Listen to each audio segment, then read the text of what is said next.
കൂൺ കൃഷിയിൽ ഇപ്പൊ ടോട്ടൽ എത്ര വർഷമായി? ഇപ്പം ഞാൻ 6ാമത്തെ വർഷമാണ്. Okay okay. അപ്പൊ ആദ്യമൊക്കെ സ്റ്റാർട്ട് ചെയ്ത സമയത്ത് എത്ര ബാഗ്സ് ഒക്കെ ചെയ്യുമായിരുന്നു? നമ്മൾ ഇനിഷ്യലി ഞാനൊരു 10-15 സ്റ്റാർട്ട് ചെയ്തത്. പിന്നെ ഒരു 50 കയറ്റിക്കൊണ്ടുവന്ന. അപ്പൊ ആദ്യത്തെ 10 ബാഗ് ചെയ്തപ്പോഴത്തേക്ക് നമുക്ക് 10 ബാഗും കറക്റ്റ് ആയിട്ട് കിട്ടിയോ റിസൾട്ട്? ഇനിഷ്യലി ചെയ്തപ്പം കിട്ടിയായിരുന്നു. ഇനിഷ്യലി 10 പാക്കറ്റൊക്കെ 10 ഇത് ചെയ്തപ്പോൾ നമുക്ക് കിട്ടിയായിരുന്നു. കറക്റ്റ് ആയിട്ടുള്ളത് കിട്ടി. അപ്പൊ ആദ്യത്തെ ആ 10 പാക്കറ്റ് നമുക്കൊരു 10 കിലോ കൂൺ അടുപ്പിച്ച് കിട്ടിയോ? നമ്മൾ അന്ന് എന്തിലാണ് ചെയ്ത മെറ്റീരിയൽ? ആദ്യം നമ്മൾ ട്രൈ ചെയ്ത് സോഡസ്റ്റിലാണ്. ഞാൻ എന്റെ കാറിനകത്ത് പോയി ഒരു ചാക്ക് എടുത്തുകൊണ്ട് വന്ന് ട്രയൽ ബേസിസിൽ ചെയ്ത് നോക്കിയതാ. അന്നത് സക്സസ് ആയിരുന്നു. ഓക്കെ. അപ്പൊ നമ്മൾ ആ ഒരു ആദ്യം വന്ന ഹാർവെസ്റ്റ് ഒക്കെ നമ്മൾ എവിടെ എങ്ങനെ സെല്ല് ചെയ്യോ അത് നമ്മൾ കൺസ്യൂം ചെയ്യും? ഇല്ല, ആദ്യം വന്ന ഹാർവെസ്റ്റ് എല്ലാം നമ്മള് നമ്മുടെ ബന്ധുക്കൾക്കും നമ്മുടെ അയൽവാസികൾ അങ്ങനെ ഉള്ളവർക്കെല്ലാം നമ്മൾ ഫ്രീ കൊടുക്കുകയത്. Okay okay. തൊട്ടടുത്തൊക്കെ ഉള്ളവർക്ക്, അടുത്തുള്ളവർക്കും എല്ലാം നമ്മൾ അങ്ങ് കൊടുക്കും. അവർക്ക് ചുമ്മാ നമ്മള് കവറിലൊക്കെ ഇട്ട് കൊടുത്തു അതോ അല്ലാതെ ജസ്റ്റ് പാത്രത്തിൽ? അല്ലാതെ നമ്മള് പാത്രത്തിലും നമ്മൾ ഈ ക്യാരി ബാഗ് ഉണ്ടല്ലോ, നമുക്ക് ഇതിനെ കുറിച്ച് അറിയത്തില്ല, ഇത് എങ്ങനെ മാർക്കറ്റ് ചെയ്യണം ഒരു ഐഡിയ ഇല്ലായിരുന്നു. അപ്പൊ ആദ്യത്തെ ഒരു 10 ബാഗിലാണ് നമ്മൾ ഇതെല്ലാം നമ്മള് റിലേറ്റീവ്സിനും ഇവർക്കും ഒക്കെ കൊടുത്തത് അല്ലേ? അതെ അതെ അതെ. അന്ന് ഒരുപാട് കൂണുണ്ടായിരുന്നു. പക്ഷെ അന്ന് ഞാൻ ആദ്യമായിട്ട് ചെയ്തപ്പോഴേ ഈ സോഡസ്റ്റിൽ ചെയ്തതുകൊണ്ട് ഈ 10 ബാഗ് നല്ല നല്ല വെള്ളം സൈബ് പോലെ വന്നായിരുന്നു. അപ്പോൾ ഇതൊരു 20 ദിവസമായിട്ട് കൂൺ വരുന്നില്ല. നമ്മൾ അന്നൊക്കെ യൂട്യൂബിലൊക്കെ നോക്കുമ്പോൾ 25 കൂൺ വരുമെന്ന് പറയും. അങ്ങനെ 25 കൂൺ വന്നില്ല, 30 കൂൺ വന്നില്ല. ഇത് വെളുത്ത രീതിയിൽ അങ്ങ് ഇരിക്കുക. അങ്ങനെ നമ്മുടെ ഡോക്ടർ എ വി മാത്യു സാറുണ്ടല്ലോ, ഈ സാറിനെ കിടന്ന് എന്നും വിളിയായിരുന്നു. സാറേ എൻ്റെ കൂൺ വന്നില്ല. പുള്ളി പറയും അതിന്റെ ഫോട്ടോയാ. അപ്പോഴും പറയാം അശോക ഇത് കുഴപ്പമില്ല, കൂൺ വരും, കുറച്ച് ഡിലേ ചെയ്തു എങ്കിലും നമുക്കൊരു സമാധാനം ഇല്ലല്ലോ. അതെന്തുകൊണ്ടാണ് അത് ഡിലേ ആയത്? ഇപ്പൊ ഇത്ര എക്സ്പീരിയൻസ് വെച്ചിട്ട് പറയാമല്ലോ എന്തുകൊണ്ടായിരിക്കും? അല്ല, അത് യൂഷ്വലി അങ്ങനെ തന്നെയാണ്. സോഡസ്റ്റിനിങ്ങിന്റെ സ്വഭാവം ഉണ്ട്. കാരണം അത് 20-25 ഡേയ്സ് മിനിമം എടുക്കും അത്. Okay okay. നമ്മള് അതുപോലെ നമുക്ക് ഷെഡ് അങ്ങനൊന്നും ഇല്ലല്ലോ. നമ്മുടെ ഒരു ബാൽക്കണിയിൽ ഇങ്ങനെ ഉരുകെട്ടി തൂക്കി. അപ്പൊ അന്ന് ഉപയോഗിച്ച കവറിന്റെ അളവൊക്കെ എത്രയായിരുന്നു? അന്ന് നമ്മുടെ 5 കിലോ തൂക്കുന്ന കവർ ഉണ്ടല്ലോ, 16-18 ആ കവറായിരുന്നു നമ്മൾ യൂസ് ചെയ്തിരുന്നത്. അപ്പൊ അതില് ഒരു ടോട്ടൽ വെയിറ്റ് എത്ര വരും? ടോട്ടൽ എനിക്ക് ഒരു 3-3.5 കിലോ അടുത്ത്. ആ ഒരു ബാഗിൽ നിന്ന് നമുക്ക് എത്ര കിലോ വരെ കൂൺ കിട്ടി? അന്ന് എനിക്ക് 1.5-2 കിലോ അടുത്ത് കൂൺ കിട്ടിയായിരുന്നു. ഒരു ബാഗിൽ നിന്ന് 2 കിലോ വെച്ച് കിട്ടി? കിട്ടിയായിരുന്നു. അത് എത്ര മാസം നിന്ന് ആദ്യത്തെ 10 ബാഗ്? ആദ്യത്തെന്ന് വെച്ചാൽ നമ്മള് ഈ എന്റെ ഈ ബാൽക്കണിയിലെ ഈ പർഗോള ഉണ്ടായിരുന്നു. ആ പർഗോളൊക്കെ ആയിട്ടാണ് ഞാൻ തൂക്കിയിട്ടിരുന്നത്. അതിന്റെ സൈഡെല്ലാം ഇങ്ങനെ മറച്ചിട്ട് ഇങ്ങനെ. അന്ന് ഈ ഫാൻ ആൻഡ് പാഡോ കൂളിംഗ് സിസ്റ്റം ഒന്നും അറിയില്ല നമുക്ക്. ഇതെങ്ങനെയാ ചെയ്യുന്നത്, നമ്മളിങ്ങനെ ഒരു ഐഡിയ നമുക്ക് കിട്ടി നമ്മൾ ചെയ്യുന്നു എന്നല്ലാതെ നമുക്ക് ഇതിന്റെ കൂടുതൽ നോളജോ അതിന്റെ അറിവോ ഒന്നും നമുക്കറിയില്ല. നമ്മൾ ഈ യൂട്യൂബിലൊക്കെ കണ്ടുള്ള പരിചയം മാത്രമേ ഉള്ളായിരുന്നു. Okay okay. അപ്പോൾ ഇത് കൂൺ വരാൻ തുടങ്ങിയപ്പോൾ പിന്നെ അങ്ങ് പൊട്ടപ്പൊട്ടാന്ന് കൂൺ വന്നു. Okay okay. പിന്നെ നമ്മൾ ആദ്യമായിട്ട് നമ്മളൊന്ന് മാർക്കറ്റ് ചെയ്യണമല്ലോ. അപ്പൊ ആദ്യമായിട്ട് നമ്മൾ മാർക്കറ്റിംഗ് നമ്മൾ സ്റ്റാർട്ട് ചെയ്തത് നമ്മുടെ അഞ്ചൽ എസ്മാർട്ട് എന്ന് പറഞ്ഞൊരു സൂപ്പർ മാർക്കറ്റാണ്. ഓക്കെ. അത് സാമാന്യം ഭേദപ്പെട്ട സ്റ്റീലൊക്കെ ഉള്ള ഒരു റെപ്യൂട്ടഡ് ആയിട്ടുള്ള ഒരു സൂപ്പർ മാർക്കറ്റായിരുന്നു. അപ്പൊ ഇത് ഏത് വർഷമാണ് നമ്മൾ ആദ്യമായിട്ട് കൂണുമായിട്ട്? അത് 2020 ആണെന്ന് എനിക്ക് തോന്നി. 2020 ഓക്കെ ഓക്കെ. അങ്ങനെ ഞാൻ ഇത് സെയിൽ ചെയ്യണമല്ലോ. അന്ന് കൂടുതൽ നമ്മള് ഈ അടുത്തൊക്കെ ഉള്ളിടത്തായിരുന്നു. ഞാൻ വീടുകളിൽ പിന്നെ കുറെ ആളുകൾ വീട്ടിൽ വന്ന് മേടിക്കുമായിരുന്നു. അപ്പോഴിത് ഇങ്ങനെ പാക്കറ്റ് ചെയ്ത് വിൽക്കണമെന്നൊക്കെ നമുക്കൊരു ഐഡിയ കിട്ടിയത്. ആദ്യം നമ്മളിത് പാക്കറ്റിനകത്ത് 200 ഗ്രാം നിറച്ചിട്ട് സ്റ്റേപ്പിൾ ചെയ്ത് വെക്കും. മുകൾ ഭാഗം സ്റ്റേപ്പിൾ ചെയ്ത് ഇങ്ങനെ വെച്ചിട്ട് ഇവിടെ വരുന്ന ആൾക്കാർക്ക് കൊടുക്കുക. മിക്കവാറും ആൾക്കാരൊന്നും വീട്ടിൽ വരുന്നവർക്ക് അങ്ങനെ സ്റ്റിക്കറോ കാര്യങ്ങളോ ഒന്നും അടിച്ചു കൊടുക്കൂലല്ലോ? അതോ? ഇല്ല, ആദ്യം നമുക്ക് സ്റ്റിക്കറിന്റെ പരിപാടിയൊന്നും അറിയത്തില്ലായിരുന്നു. അപ്പോഴേ ഇതിന് ഞാൻ ഈ തൊട്ടടുത്തൊക്കെ ഉള്ളവർ ഇങ്ങനെ അറിഞ്ഞോ ഇവിടെ കൂൺ ഉണ്ട് എന്നുള്ളത്? വീട്ടിന്റെ ഫ്രണ്ടിൽ ബോർഡ് വെച്ചിട്ടുണ്ടായിരുന്നു. ബോർഡ് വെച്ചിട്ടുണ്ട്. ചിപ്പിക്കൂൺ വിൽക്കപ്പെടുമെന്ന് വെച്ചപ്പോ ആളുകൾ ഇങ്ങനെ വന്നു. അതിന്റെ വിലയും കൂടി ആ ബോർഡിൽ ഉണ്ടായിരുന്നു? വിലയില്ലായിരുന്നു അന്ന്. നമ്മള് വിൽക്കുന്നു മാത്രം ഒരു ബോർഡ് വെച്ചു. അതെ അതെ. അന്ന് നമ്മൾ 80 രൂപ വെച്ച് അന്ന് വിറ്റത്. ഗ്രാം 80 രൂപ ഓക്കെ. നമ്മുടെ വീട്ടിൽ വന്ന്. പക്ഷേ വീട്ടിൽ വന്ന് മേടിക്കുമായിരുന്നു. അപ്പൊ നിങ്ങൾ അത് ഹാർവെസ്റ്റ് ചെയ്ത് ഫ്രിഡ്ജിൽ വെച്ചേക്കുമായിരുന്നു? അല്ല, വരുന്നവർക്ക് നമ്മൾ കുറച്ച് അങ്ങ് കൊടുക്കുമായിരുന്നു. Okay okay. 10 പാക്കറ്റ് അല്ല 10 ബെഡല്ലേ ഉള്ളായിരുന്നു. ചില ദിവസം ചിലർ രാവിലെ വരും, ചിലർ ഉച്ചയ്ക്ക് വരും. അപ്പൊ അന്ന് സെയിൽ ഉണ്ടായിരുന്നു, സെയിലൊക്കെ പോകുമായിരുന്നു. പിന്നെ നമ്മൾ ഈ വീടാന്തരം കൊണ്ട് വിൽക്കുമായിരുന്നു. ഇതിന്റെ നമ്പർ ഓഫ് പാക്കറ്റ് കൂടിയപ്പോൾ 10-12 പാക്കറ്റൊക്കെ നമ്മൾ അടുത്തുള്ള സ്ഥലങ്ങളിലെല്ലാം ഞാൻ ഈ സ്കൂട്ടറിനകത്ത് കൊണ്ടുവച്ച് കൊടുക്കുമായിരുന്നു. ആളുകൾ ചോദിക്കും വേണമെന്ന് ചോദിച്ചാൽ വേണമെന്ന് അവർക്ക് കൊടുക്കും. അപ്പോഴേ നമുക്കൊരു വരുമാനം കിട്ടി തുടങ്ങി. അന്ന് ഒരു 800 രൂപ കിട്ടുമെന്ന് പറഞ്ഞാൽ നമുക്ക് ഈ ആളുകൾക്ക് നമുക്ക് ഈ ആദ്യമായിട്ടായിരിക്കുമല്ലോ പലരും ഈ ചിപ്പിക്കൂൺ കഴിക്കാൻ പോകുന്നത്. അപ്പൊ ഇവർക്കൊരു ഡൗട്ട് കാണുമല്ലോ, ഇത് എങ്ങനെ കറി വെക്കും അങ്ങനെ. അപ്പൊ നമ്മൾ എന്തെങ്കിലും ഇതിന് ഉപദേശം കൊടുക്കുമായിരുന്നു, എങ്ങനെ വെക്കണമെന്നോ വല്ലതും? ഇല്ല, മിക്കവാറും ഇവിടെയുള്ള ആളുകൾക്കെല്ലാം അറിയാം. ഈ ചിപ്പിക്കൂൺ എന്ന് വെച്ചാൽ നമ്മുടെ ഈ ഗ്രാമത്തിലുള്ള മിക്കവാറും ആളുകൾക്ക് അറിയാം. പക്ഷെ അവിടെ ചേട്ടൻ ഇത് കൊടുത്തു വരുന്നതിന് മുമ്പ് അവിടെ ആരെങ്കിലും ചിപ്പിക്കൂൺ അവിടെ ഡിസ്ട്രിബ്യൂട്ട് ചെയ്തിട്ടുണ്ടായിരുന്നു? ചിപ്പിക്കൂൺ ആളുകൾക്ക് അറിയാം. ചിലരൊക്കെ ഈ ചെറിയത് അന്നോട്ടേ ഈ ആളുകളൊക്കെ ഒരുപാട് ഈ ഗ്രാമത്തിലൊക്കെ ഉള്ള ഒരു ട്രെയിനിങ്ങിന് പോയിട്ടുള്ളതായിട്ട് ഇങ്ങനെ എൻ്റെ അടുത്ത് പറഞ്ഞിട്ടുണ്ട്. ട്രെയിനിങ്ങിന് പോയിട്ടുണ്ട്, ഞങ്ങളിത് അറ്റൻഡ് ചെയ്തിട്ടുണ്ട്, ആളുകൾ മിക്കവാറും ഉള്ള ആളുകൾ ഈ എൻ്റെ സമീപത്തിലുള്ള മിക്കവാറും ആളുകൾ ഇത് ട്രൈ ചെയ്തിട്ടുണ്ട്. അവർ പറയുമായിരുന്നു ഇതിന് ടേസ്റ്റ് ഉണ്ട്. അങ്ങനെയാണ് ആളുകൾ മിക്കവാറും ഉള്ള ഈ എൻ്റെ ഈ അഞ്ചൽ ഈ ഏറം ഈ ലൊക്കാലിറ്റിയിലുള്ള മിക്കവാറും ഉള്ള ആളുകൾക്ക് ഇതിനെ കുറിച്ച് അറിയാം. അവർ ഈ ട്രെയിനിങ്ങിന് പോയി അറ്റൻഡ് ചെയ്ത് കൃഷി ചെയ്തിട്ടുള്ളവരാ. അപ്പൊ ഈ 10 ബാഗ് കഴിഞ്ഞിട്ട് അടുത്ത എത്ര നാളുകൾക്ക് ശേഷമാണ് നമ്മൾ കുറച്ചും കൂടി വലിയ രീതിയിലോട്ട് സ്റ്റാർട്ട് ആവുന്നത്? ഞാൻ വലിയ രീതിയിലോട്ട് സ്റ്റാർട്ട് ആവുന്നതെന്ന് വെച്ചാല് എനിക്കൊരു ഷെഡ് ഉണ്ടായിരുന്നു. അപ്പോൾ ഈ കൊറോണയുടെ ഒക്കെ ഒരു ടൈമായിരുന്നു. അപ്പോഴേ എനിക്കൊരു ചെറിയ ബിസിനസ് ഒക്കെ ഉള്ളത് അങ്ങ് സ്റ്റോപ്പ് ചെയ്തിട്ട് എനിക്കൊരു ഷെഡ്, ഒരു 500 സ്ക്വയർ ഫീറ്റിന്റെ ഒരു ഷെഡ് കിടപ്പുണ്ടായിരുന്നു. ആ ഷെഡിനകത്ത് ഞാനിങ്ങനെ ഉറി പോലെ തൂക്കിയിട്ട്, അതായത് അതിനെ ഈ കാലുമൊക്കെ വെച്ച് അടിച്ച് ഇത് നമ്മുടെ എന്തോന്നാ പറയുന്നത്, നമ്മുടെ മരം ഉണ്ടല്ലോ, മരം വെച്ച് കഴുക്കോല് പോലുള്ള സാധനങ്ങൾ വെച്ചിട്ട് അതിന്റെ നെടുകയും കുറുകയൊക്കെ ആശാരി ഒളിച്ച് അടിച്ച് അതിനകത്ത് ഈ കൂണിന്റെ ബെഡ് തൂക്കിയിടാൻ തുടങ്ങി, ഒരു 50 ബെഡൊക്കെ. അപ്പോഴേ ആ സമയം തൊട്ടാണ് എനിക്ക് ഇൻഫെക്ഷൻ എന്നുള്ള കാര്യം എനിക്ക് വന്നു തുടങ്ങിയത്. ട്രൈക്കോഡെർമ അങ്ങനെയൊക്കെയുള്ള പ്രശ്നങ്ങളാണ് എനിക്ക് തോന്നുന്നത്. ഈ 50 ബെഡിന്റെ മുകളിലോട്ടായപ്പോൾ ട്രൈക്കോഡെർമയുടെ ഒക്കെ അറ്റാക്ക് വന്നു തുടങ്ങി. അപ്പോൾ പിന്നെ അതിനെ കുറിച്ച് റിസർച്ച് ആയി, അതിനെ എങ്ങനെ കൺട്രോൾ ചെയ്യുന്നതിനൊക്കെ ഒരു വിധമൊക്കെ പിടിയിട്ട്. ഏറ്റവും ആദ്യം വന്ന പ്രോബ്ലം ട്രൈക്കോഡെർമയായിരുന്നു ആദ്യം. ഇൻസെക്റ്റുകളൊന്നും ആദ്യമൊന്നും വന്നു തുടങ്ങിയില്ല. അല്ലല്ല, ആദ്യം ഇൻസെക്റ്റുകളുടെ അത്ര ആക്രമണമില്ലായിരുന്നു. കാരണം ഇൻസെക്റ്റുകൾ എന്തുകൊണ്ടാണ് വരാന്ന് വെച്ചാൽ എൻ്റെ ഷെഡ് ക്ലോസ്ഡ് ആയിരുന്നു. ഫുള്ളി ക്ലോസ്ഡ് ആയിരുന്നു. കൂളിംഗ് ആയിരുന്നു. പിന്നെ കൂണിന് വരെ ഇൻഫെക്ഷൻ അങ്ങനെയുള്ള കാര്യങ്ങളൊന്നും വരത്തില്ല. ചേട്ടന്റെ ശബ്ദം കുറച്ച് കുറവാണല്ലോ, സൗണ്ട്. ആണ് അത് ഇവിടെ എനിക്ക് തന്നെ റേഞ്ച് മൈക്ക് അടുത്ത് വെക്കാത്തോണ്ടാണ് ഇപ്പൊ കേൾക്കുന്നത്. അപ്പൊ പിന്നെ നമുക്ക് ഈ ചേട്ടൻ മാർക്കറ്റിംഗ് മാനേജർ ആയിട്ടല്ലേ വർക്ക് ചെയ്തോണ്ടിരുന്ന കരിയറിൽ? മാർക്കറ്റിംഗിൽ ഞാൻ പ്ലാനിംഗ് സെല്ലിലായിരുന്നു. അപ്പൊ മാർക്കറ്റിംഗ് എക്സ്പീരിയൻസ് ഒക്കെ ഉണ്ടായിരുന്നു? ഞാൻ ആക്ച്വലി IT ഡിപ്പാർട്ട്മെന്റിലായിരുന്നു. IT department. ആ IT ഡിപ്പാർട്ട്മെന്റ് സെൻട്രലൈസ്ഡ് ചെയ്തപ്പോൾ എംപ്ലോയീസിന് ഒരു ഓപ്ഷൻ കൊടുത്തു. ഒന്നീ നിങ്ങൾ സെൻട്രലൈസ്ഡ് വരണമെങ്കിൽ നിങ്ങൾ ബോംബെക്ക് വരണം, അതല്ല നിങ്ങൾക്ക് നിങ്ങളുടെ ലൊക്കേഷനിൽ തന്നെ കണ്ടിന്യൂ ചെയ്യണമെങ്കിൽ നിങ്ങൾ IT ഡിപ്പാർട്ട്മെന്റ് ചേഞ്ച് ചെയ്തിട്ട് വേറെ ഏതെങ്കിലും ഡിപ്പാർട്ട്മെന്റ് സ്യൂട്ടബിൾ ആയിട്ടുള്ള നിങ്ങൾക്ക് ഏതെന്ന് വെച്ചാൽ ആ സെക്ഷൻ നിങ്ങൾ സെലക്ട് ചെയ്ത് വന്നു. അപ്പോഴേ അന്ന് എനിക്കൊരു ഓപ്ഷൻ വന്ന മാർക്കറ്റിംഗിൽ പ്ലാനിംഗ് സെക്ഷനിലേക്ക് ഒരു വേക്കൻസി ഉണ്ട്, നിങ്ങൾ വരാൻ പറഞ്ഞു. അങ്ങനെ ഞാൻ അതിലോട്ട് ട്രാൻസ്ഫർ ചെയ്തു. പിന്നെ നമുക്ക് ഇപ്പൊ ഈ കൂൺ കൃഷിയിലോട്ട് അപ്പൊ ചേട്ടനൊക്കെ അത്യാവശ്യം ഡെവലപ്പായി വന്നു.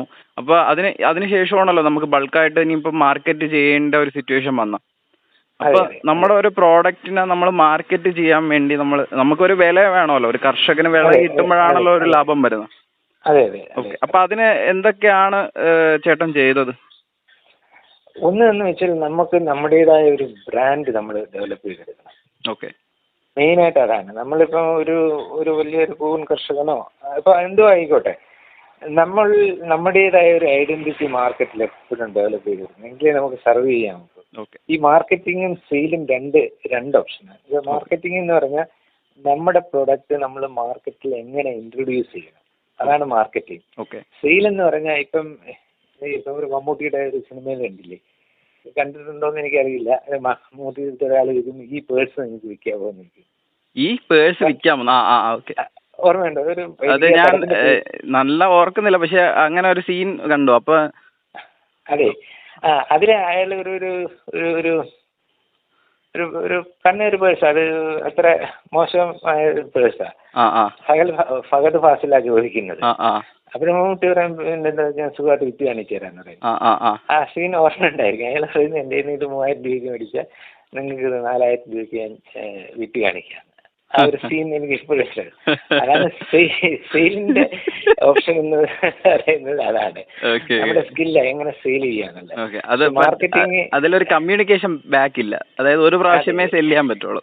സെയിൽ ചെയ്യാം, പക്ഷെ മാർക്കറ്റിംഗ് അങ്ങനെയല്ല. മാർക്കറ്റിംഗ് എന്ന് വെച്ചാൽ നമ്മളൊരു പ്രൊഡക്റ്റ് മാർക്കറ്റിൽ ഇൻട്രൊഡ്യൂസ് ചെയ്യുക. ഇപ്പം നമ്മൾ വിവാൾഡി ഷർട്ടോ അല്ലെങ്കിൽ വൈൻ ഹുസൈൻ ഷർട്ടോ അവരൊരിക്കലും സെയിലിൽ പോകത്തില്ല, അവരത് മാർക്കറ്റിംഗ് ആണ്. അതെ, അത് ഓട്ടോമാറ്റിക്കായിട്ട് ആ ബ്രാൻഡ് എന്നുള്ള വാല്യൂവിൽ അതങ്ങ് വിറ്റ് വയ്ക്കുള്ളൂ. ആ ഒരു സാധനം നമ്മൾ ഇട്ട് കംഫർട്ട് ആയി കഴിഞ്ഞാൽ പിന്നെ അടുത്ത പ്രാവശ്യവും നമ്മൾ ആ ഷർട്ട് തന്നെ എടുക്കാൻ വേണ്ടി നമ്മൾ. അതെ, അതിന് ഇപ്പം നമ്മുടെ ഒരു കടയിൽ ചെന്നും ആരും നമ്മുടെ അടുത്ത് പറയാം വാൻ ഹുസൈൻ്റെ ഷർട്ട് എടുക്കണമെന്ന് ആരെങ്കിലും പറയുമോ? ഇല്ല, ആരും പറയത്തില്ല. ആരും പറയത്തില്ല. കാരണം എന്ന് വെച്ചാൽ അത് ആൾറെഡി മാർക്കറ്റഡ് ആണ്. ഇപ്പൊ LICയുടെ പോളിസി തന്നെ, LIC പോളിസി ഒരിക്കലും LICക്കാർ നമ്മുടെ അടുത്ത് എന്ന് പറയില്ല നമ്മൾ പോളിസി എടുക്കാൻ. അത് മാർക്കറ്റഡ് ആണ്, പക്ഷെ അതിന്റെ സെയിൽസ് പേഴ്സൺ ആണ് നമ്മുടെ അടുത്ത് വരുന്നത്. അതാണ് ആ സെയിലും മാർക്കറ്റിങ്ങും രണ്ടാണ്.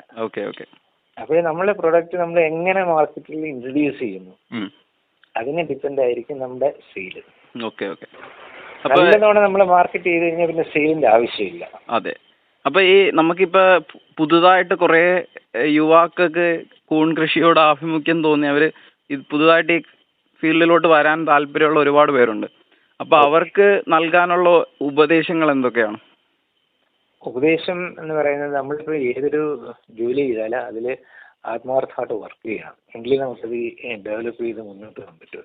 നമ്മൾ ഈ ഉടായ്പ് കാണിച്ച് ഒരിക്കലും നമ്മൾ സക്സസ് ആകത്തില്ല. നമ്മൾ കുറച്ച് നേരം നമുക്ക് കുറച്ച് സെയിലോ എന്തെങ്കിലുമൊക്കെ നേടിയെടുക്കാമെങ്കിലും നമുക്ക് മാർക്കറ്റിൽ പെർമനന്റ് ആയിട്ട് ബ്രാൻഡായിട്ട് നമുക്ക് നിൽക്കാൻ ഒക്കില്ല.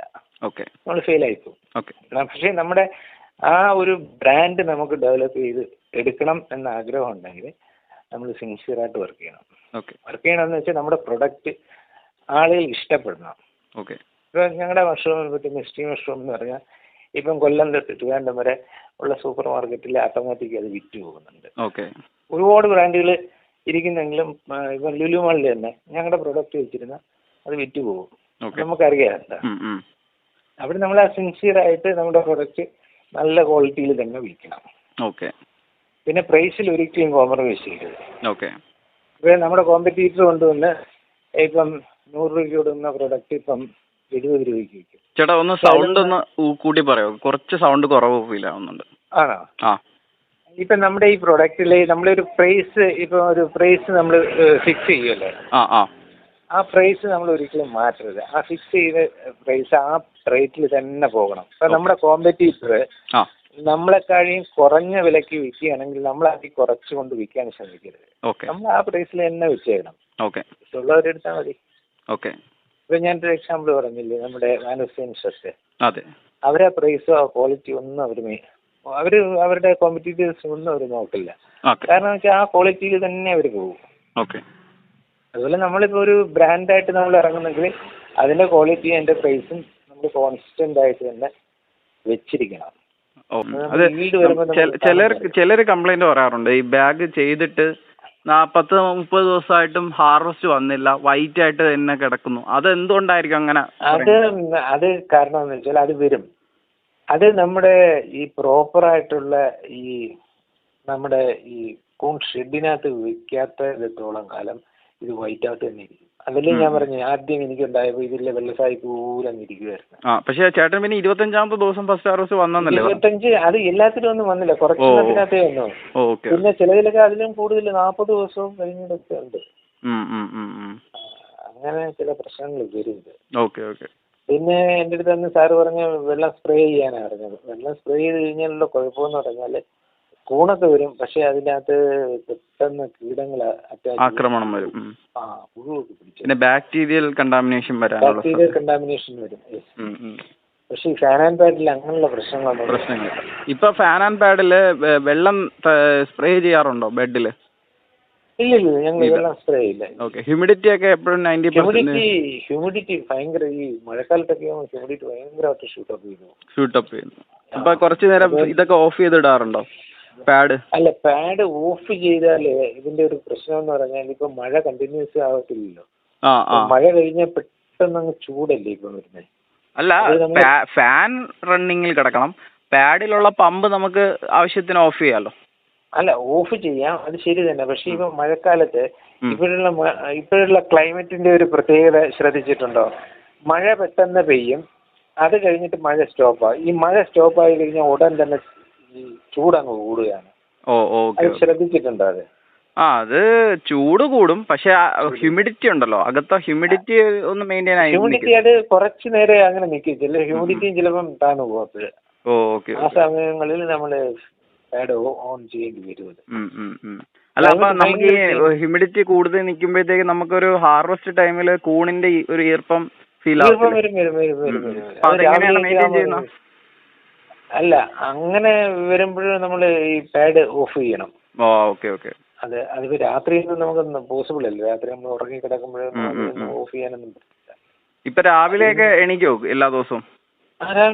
രാവിലെ ഞങ്ങൾ ഒരു 5 മണിക്ക് എണീറ്റ് കൂൺ പറിച്ചില്ലേ പറ്റും.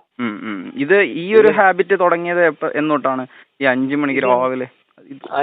ഞങ്ങളിപ്പോ ഒരു 3-4 മാസമായി ഞങ്ങള് രാവിലെ തന്നെ എണീറ്റേ പറ്റും.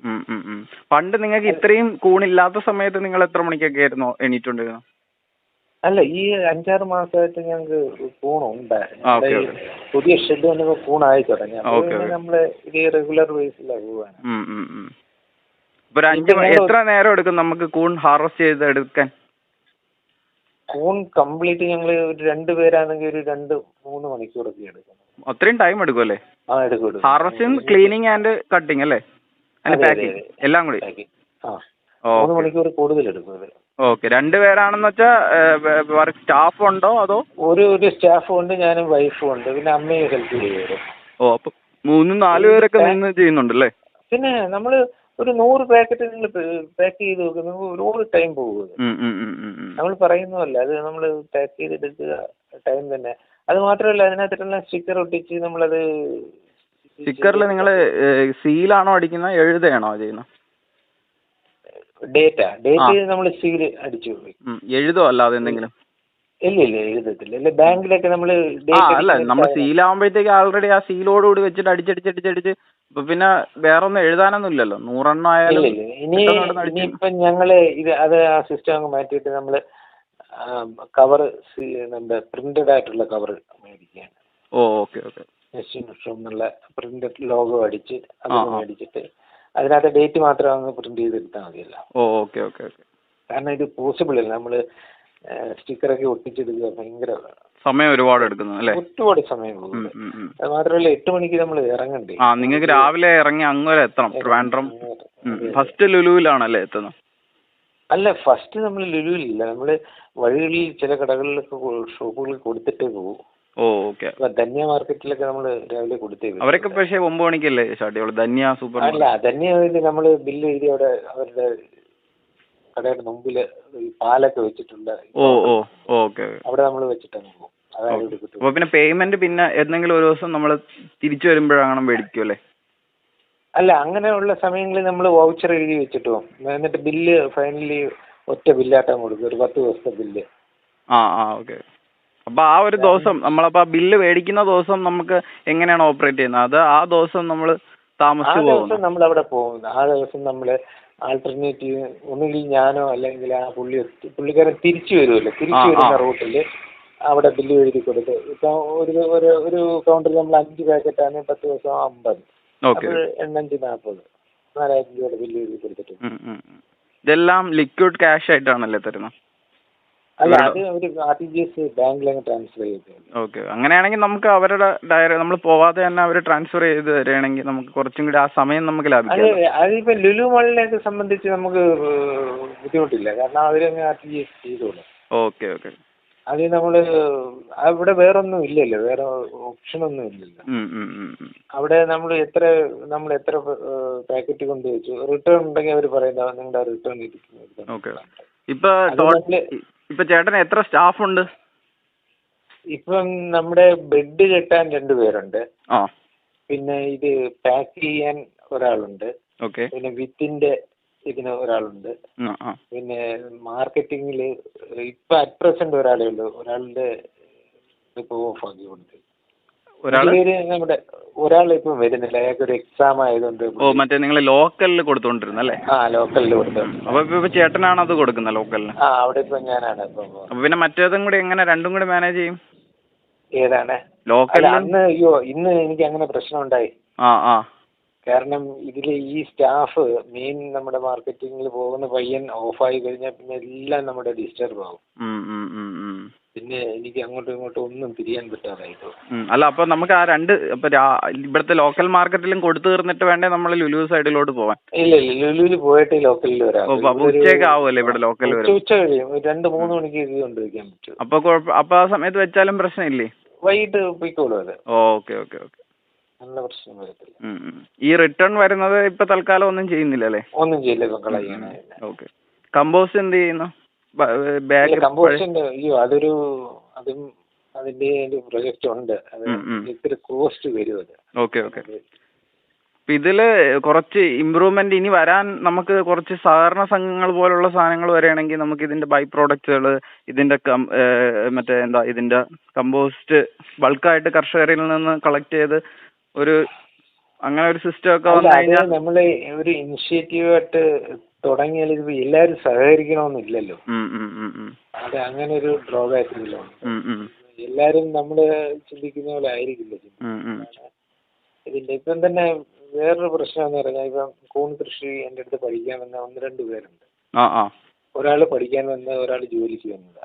അപ്പൊ അവര് ഒരു ജോലിക്ക് വന്ന ഒരു സ്ത്രീ, അവരത് ഇങ്ങനെ കൂണിന്റെ ഇവിടെ എന്തെങ്കിലും ജോലി ഉണ്ടോ എന്ന് അന്വേഷിച്ചാണ്. അപ്പൊ അവരുടെ ഞാൻ പറഞ്ഞ ജോലി ഇപ്പം തരാൻ ഞങ്ങൾക്ക് ബുദ്ധിമുട്ടാണ്, ഞങ്ങൾ കുറച്ച് കൂൺ ഒരു സബ്സിഡൈസ്ഡ് റേറ്റിൽ തരാം, നിങ്ങൾക്ക് കൊണ്ട് വിൽക്കാൻ പറ്റുമോ എന്ന് ചോദിച്ചു. ആദ്യം ഒരു ഇത്തിരി റിലക്റ്റന്റ് ആയിരുന്നു. അവർ പറഞ്ഞു സാറേ ഇത് വിൽക്കുമോ, ഞാനിന്ന് ട്രൈ ചെയ്യാൻ. ഞാൻ പറഞ്ഞു നിങ്ങളൊരു കാര്യം ചെയ്യും, ഒരു 5 പാക്കറ്റ് ആദ്യം എടുത്തോണ്ടൊന്ന് വിറ്റ് നോക്കാം, സറൗണ്ടിങ് ആയിട്ടുള്ള ഏരിയയിലൊക്കെ കൊടുത്തു നോക്ക്. ആദ്യം ഒരു 5 പാക്കറ്റ് വിറ്റപ്പോൾ കൊണ്ടുപോയപ്പോൾ അത് വിറ്റു. പിന്നെ അവരത് 10 പാക്കറ്റ് ആക്കി. ഇപ്പൊ അവര് 30 പാക്കറ്റ് എന്റെ കയ്യിൽ നിന്ന് വിളിക്കുന്നുണ്ട്. ആരോ വിളിക്കുന്നോ? 30 പാക്കറ്റ് അവര് എന്റെ കയ്യിൽ നിന്ന് എടുക്കുന്നുണ്ട് ഡെയിലി. അതായത് അവർക്ക് ഒരു 1000 രൂപ അവർക്ക് ദിവസം കിട്ടുന്നുണ്ട്. അങ്ങനെ നമ്മള് ഇപ്പൊ വേറൊരു സ്ത്രീയും അതുപോലെ ഇപ്പൊ അപ്രോച്ച് ചെയ്തിട്ടുണ്ട്. ചേട്ടാ, നമ്മുടെ വീഡിയോ ഒരുപാട് നീണ്ടു പോകുന്നുണ്ട്. അപ്പൊ നമുക്കൊരു കാര്യം ചെയ്യാം, ഇനി അടുത്ത എപ്പിസോഡില് ചേട്ടന്റെ ബാക്കി വിശേഷങ്ങൾ നമുക്കിനി ഒരു അടുത്ത എപ്പിസോഡില് അല്ലേ? ഓക്കെ. അപ്പൊ നമ്മളൊക്കെ അടിപൊളിയായിട്ട് മാർക്കറ്റിങ്ങിന്റെയും ചേട്ടന്റെ ഈ കൂൺ ജീവിതത്തിലെ ഇത്രയും എക്സ്പീരിയൻസ് ഷെയർ ചെയ്തതിന് വളരെ നന്ദി. Thank you. Okay, thank you.